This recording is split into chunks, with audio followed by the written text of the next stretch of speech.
Okay, this is a video for this Fuji Finepix hs20 EXR, which thought I'd do just to explain some of the features about it.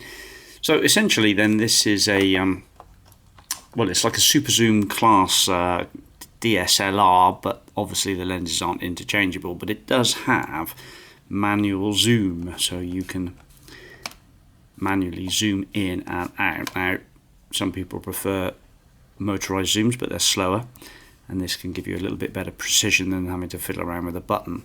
And also on the inner ring here you have a manual focus as well, which is really quite nifty. The camera, when it senses you've used this in manual focus mode, the camera will zoom in and allow you to be able to focus finely in the on the subject that it's zoomed in on the section of the photograph, as it were, the cropped area of the photograph, and you can adjust this focus. Very nifty, actually. This camera is in particularly good order, actually. I mean, it's been used, but it's been very well looked after. It comes with its carry case, which I'll just show you whilst we're on the subject, which it fits in perfectly. So there's the carry case, and there's some pockets and a carry shoulder strap, etc. for it. It's in pretty good order, and it looks like it'll do the job quite nicely. So that's a nice little bonus. Plus, then we've got a, well, I shouldn't say plus, we've got a battery compartment here. Now this one takes standard rechargeable batteries, or AA's, alkalines, but they do chew through them. Now there is some lithium ion ones available now, which stay at 1.55 volts right the way till they are exhausted, until they're exhausted. So you charge them via a USB-C plug, one of those, like so. And what that does is it gives you much better battery life. And I think you'll find that their combined battery life is longer than that of the sort of lithium packs that you get in most batteries, in most cameras. So they're pretty good, those things. So don't be put off too much by the fact it takes AA's and not a rechargeable pack.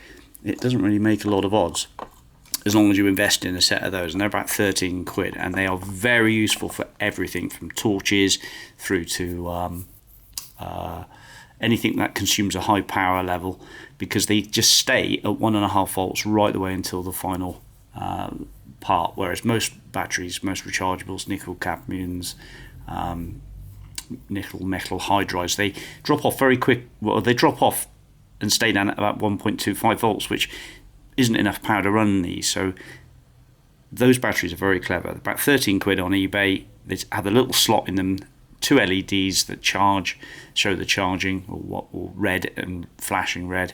But anyway, I digress. So this little tripod's not included, by the way. Flip the camera on, and we can see on the screen here some of the pictures I've taken with it.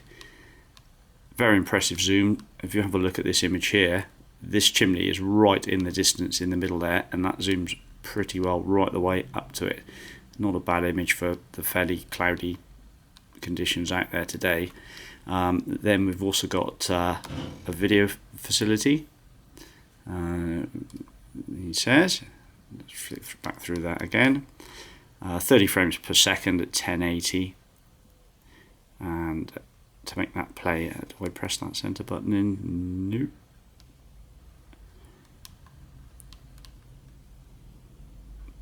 Where's the play button? Know your product, hey? Right, so there's play. Because there's 2 dials on the top here, this, which is quite nice to have. Plenty of buttons down the side as well for changing the settings. Play, you blummer. It's not that. It's not that. Erase, not that. There we go. I'll just zoom in on the camera a second. So there's a little loudspeaker built into it. I think it's got stereo microphones. Is it stereo? Yeah, stereo microphones on the front. The screen articulates. So pull it out like so. We've got two cameras running here, which is all a bit complicated.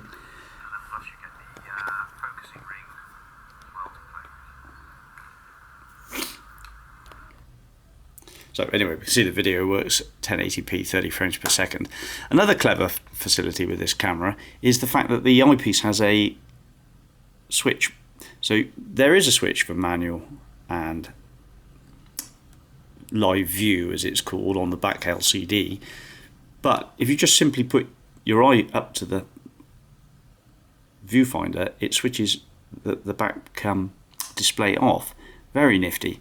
So that's good. Also a hot shoe. Any decent camera is going to have a hot shoe. There is your fittings for a camera strap. It's not got a camera strap, this one. It's only got the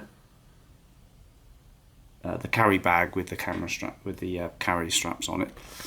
But looking from the top, flash works. That's all been tested. All your settings for EXR, advanced settings. So actually, you know, I mean, I went down the route of DSLR, Canon 70D and 24 megapixels and all the rest of it. Mighty expensive. The lenses continually drain your disposable income. Something like this actually does a cracking good job. It allows you to go out in the field and zoom in with the equivalent of a huge lens, which are very expensive and very heavy and lots to cart around, and you get results which, okay, professionals are going to argue nowhere near as good, but they are not a very high percentage of what professional people achieve with very expensive equipment. And 16 megapixels, well, I mean, obviously we're into realms of 24s and things like that on pretty high grade cameras, but 16 megapixels you can still crop in on your computer quite to quite a high standard. But yeah, there we go. It's not a bad little camera, this. Very impressive zoom. I'll just show you that again with the manual focus ring, 30 times zoom, and all in all this one is in really good order. If you check out the glass on the front, it's in immaculate condition, and the lens cap for it is just around somewhere. What have I done with it? It's about somewhere. It's going to go on the camera. And don't forget, a set of those 4 lithium-ion batteries are very, very good for a camera like this. Anyway, I'll leave you with that. Thanks for watching. Bye bye.